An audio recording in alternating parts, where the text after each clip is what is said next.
What is going on, beautiful people? I hope you're all having a fantastic day. Today we're going to be talking about the 5 worst things about moving to Denver. I will say, as much as I love Colorado and Denver specifically, there are some things that just aren't that great about it, so let's talk about them.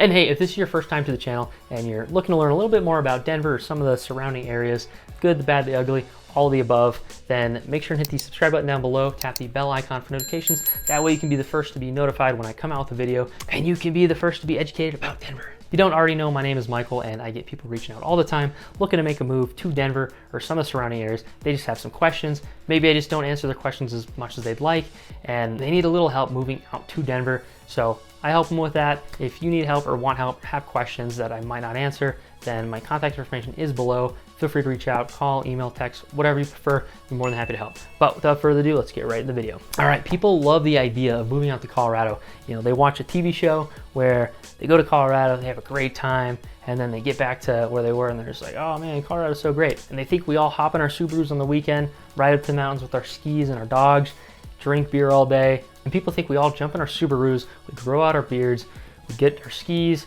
drive to the mountains, grab our dog, all the above, and spend half the year camping and skiing. I wouldn't say that's completely wrong, but it's also not true. There are definitely some things to consider, so let's talk about them. All right, number 1 is the weather. Now pretty much everywhere I've ever lived, everybody's like, oh, if you don't like the weather, wait 15 minutes. Everybody says that literally everywhere. That's not unique to Colorado. But people say it here. I hate to be a hypocrite, but it's kind of true. And most of the time, it's really not that bad.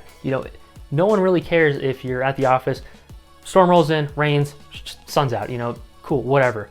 But it can be problematic in certain situations. At any point between really September through late April, sometimes early May, snow can kind of just roll in out of nowhere. It can be sunny all 7 days on your weather app, but a snowstorm could just roll in out of nowhere, and all of a sudden you have 6-7 inches.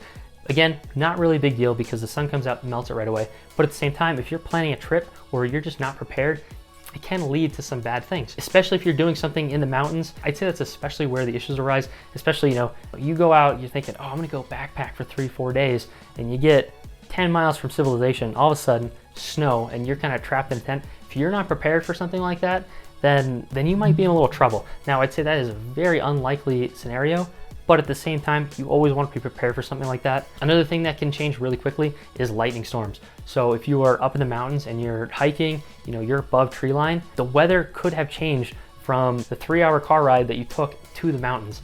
And when you're above tree line and there's not much between you and the lightning, it can get really dangerous. And there are many stories of people getting struck by lightning and dying because they just were way too high up and they couldn't get down in time. The lightning bounces off the rocks up there, so it can be really dangerous if you're not prepared. So that's just one of the instances where the fast changing weather in Colorado can be an issue. But I'd say for the most part, if you're in the city, it's probably not that big of a deal. I'd say occasionally it's just not necessarily the most convenient thing, especially, we're gonna have a beach day at the reservoir. And you go there and it's like cloudy and it's like rainy. It's like, oh yeah, big whoop. Again, really not a big deal. It's really just gonna ruin the day. Maybe you just go to a brewery instead. But for something like that, it can be very dangerous. So just something you always want to prepare for, and just take a few extra steps and make sure that you're being a little safe. The only other thing is if you're coming from a place that never has snow, one thing that you are going to want to make sure and buy is a shovel, because you're going to want to shovel your driveway, your sidewalk, all that stuff, because you don't want people slipping and falling if it gets packed down. And if it gets packed down, it can literally stay for weeks on end if you don't clear it. So it's just something that you should be doing when it snows, and be a good neighbor, clear the sidewalk, that way other people can walk. They don't have to worry about slipping, falling, breaking a hip, whatever. And at the same time, it's nice to have a clean sidewalk if it's a little snowy out. All right, the second thing I'll talk about that's not so great about Colorado is it is very expensive here compared to the majority of the United States. So I guess depending on where you're coming from, maybe Colorado's like a walk in the park. Maybe you're coming from Los Angeles and you're just like, oh, let me just sell my 1-bedroom condo and buy 4 properties out here with cash. It is what it is. But for the most people that are moving here, probably a little bit more expensive than what you're used to. If you're looking to buy a house, the median single family home is going for about $645,000 right now. And even though we have the 3rd lowest property taxes throughout the United States, it's still quite a jump for a lot of places. And if you're looking to rent something like a single family, 3-bedroom, 2-bath, it's going to be about $2,800 a month. And if you're looking for something a little smaller, probably going to be closer to about $2,000. Now, if you're moving here all by yourself, You know, you're looking for a room or just like a 1-bedroom apartment, it's gonna range between probably $800 and $1,300. I mean, probably between $1,000 and $1,300 if you're looking for your own place, or if you're looking to just share a room, probably $700 to $1,000. Really depends on where you're at and what you're looking for, and if you're okay with roommates. Now, I also did a full breakdown of the cost of living, so I will link that video in the description below if you want to take a wider look at kind of all the expenses in Colorado. But for living, I mean, that's the majority expense that people think of when they move to Colorado, and that's something that you're paying every single month. So usually one of the biggest expenses of somebody, and just something that's just unfortunately part of Colorado now because so many people want to live here.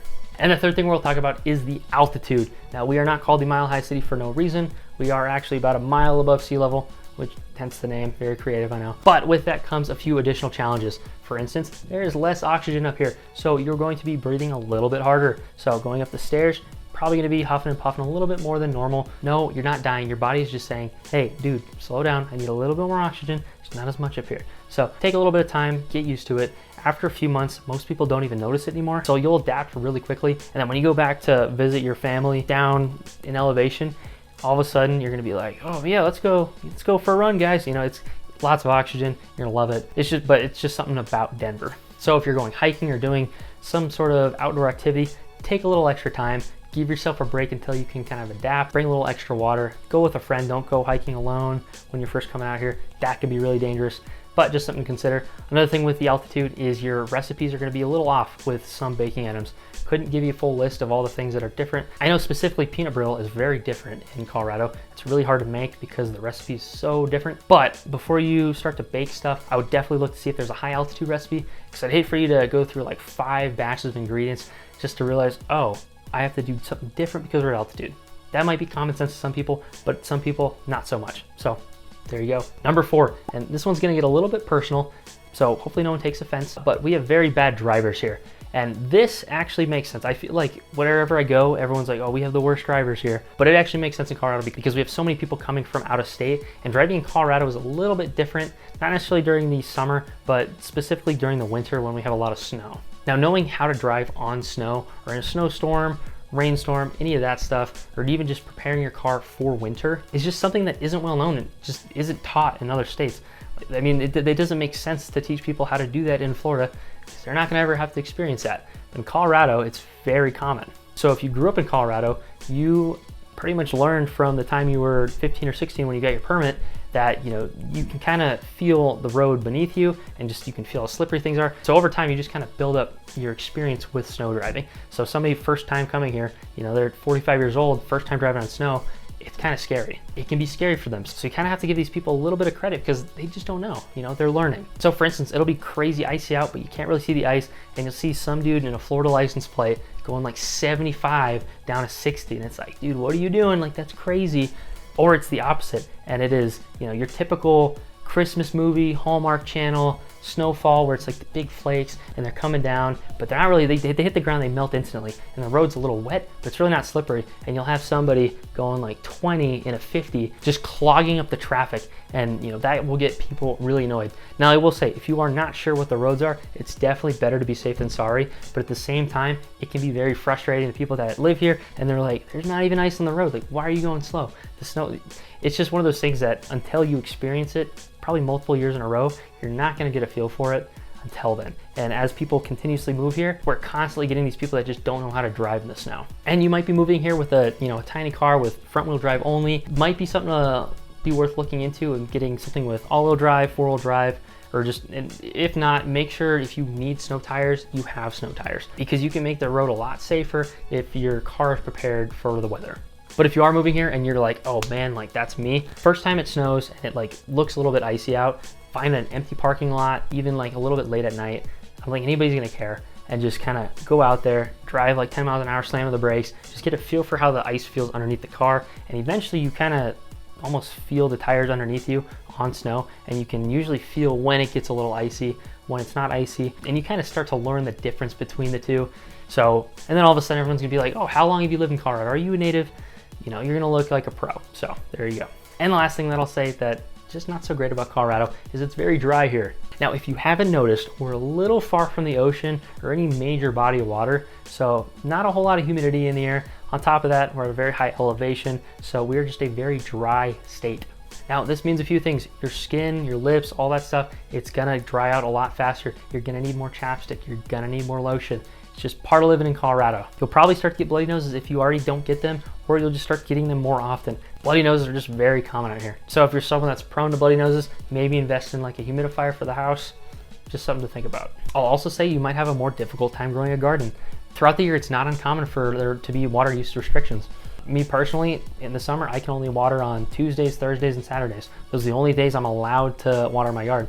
Now, I don't know who's gonna be going out and checking them, but you can get fined if you do. Don't recommend it. Those days are plenty for watering your grass, but it's just something that some people that are moving here just aren't used to. So mainly I just say, stock up on some lotion, get the 10-pack of chapsticks. That way you can put one in your car, your office, your bedstand, maybe a few hiding spots throughout the house. That way one day you're just like, oh, I need chapstick. Oh, there one is. You're just gonna need that. A little bit more. Make sure and grab your big Stanley cup that everybody got. Drink a lot of water. Your body needs it a little bit more. Now, I will say there are some benefits to being in a dry state.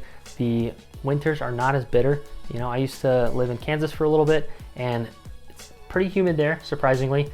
But the winters just, it was a bitter cold. It would like bite your face. Here in Colorado, it can get really good. It can get like -5 degrees and doesn't really hurt that much, but it won't necessarily hurt your face as much as it would as if you're somewhere humid.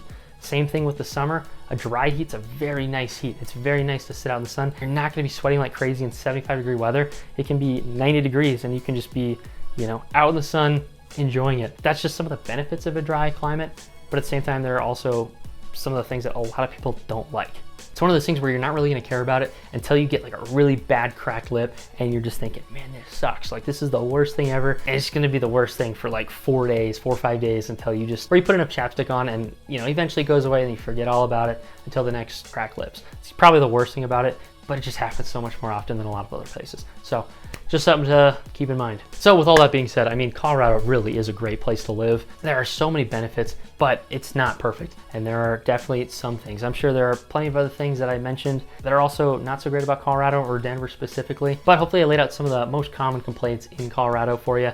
And maybe you just have a little better idea of what you're getting into if you decide to move on out here.